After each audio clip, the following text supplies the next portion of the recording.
প্রত্যেক বৃহস্পতিবার সন্ধ্যার পর থেকে নিয়ে এই আমলটা করবেন। খুব সহজ আমল, শুধু 2 ঠোঁট ব্যবহার করলেই হবে এবং মুখস্থ আপনারা সবাই জানেন, নতুন কিছু না। করবেন তো ইনশাআল্লাহ? হ্যাঁ, আমার আমলের অভ্যাস গড়ে তুলতে হয়, সারা জীবন একভাবে চলতে হয় না। আলাম ইয়ানিল লিল্লাযিনা আমানু আন তাখশা কুলুবুহুম লিযিকরিল্লাহ। ঈমানদারদের কি এখনো সময় হয় নাই যে আল্লাহর জিকিরে তাদের অন্তরগুলো একটু বিগলিত হবে? আর কত ভাই, কত বৃহস্পতিবার রাত আপনার জীবনে চলে গেছে, আপনি জানেন না যে এই রাতের একটা গুরুত্বপূর্ণ আমল পেয়ে নবীজি সাল্লাল্লাহু আলাইহি ওয়াসাল্লাম বাদ গেছে।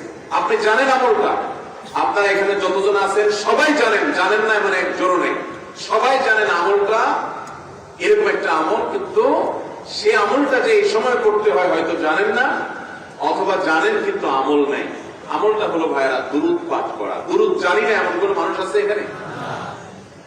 নবী করিম সাল্লাল্লাহু আলাইহি ওয়াসাল্লাম জুমার রাত যখন শুরু হয়, অর্থাৎ বৃহস্পতিবার সন্ধ্যার পর থেকে নিয়ে শুক্রবার সন্ধ্যার আগ পর্যন্ত এই 24 ঘন্টা সময় দুরূদ পাঠের জন্য নির্দেশ করেছেন এবং বলেছেন, কারণ সালাতুকুম মারুদাতুন আলাইয়া, তোমরা যে দুরূদ পড়ো আল্লাহর ফেরেশতারা সেটা আমার সামনে পেশ করে এবং বলে অমুক জায়গা থেকে আপনি সুবর্ণচর থেকে করছেন, তো আল্লাহর ফেরেশতা বলবে যে হে আল্লাহ রাসূল, সুবর্ণচর থেকে বাংলাদেশের ওই থানার ওই উপজেলার ওই গ্রাম থেকে অমুকের ছেলে অমুক আপনার প্রতি দুরূদ প্রেরণ করেছে।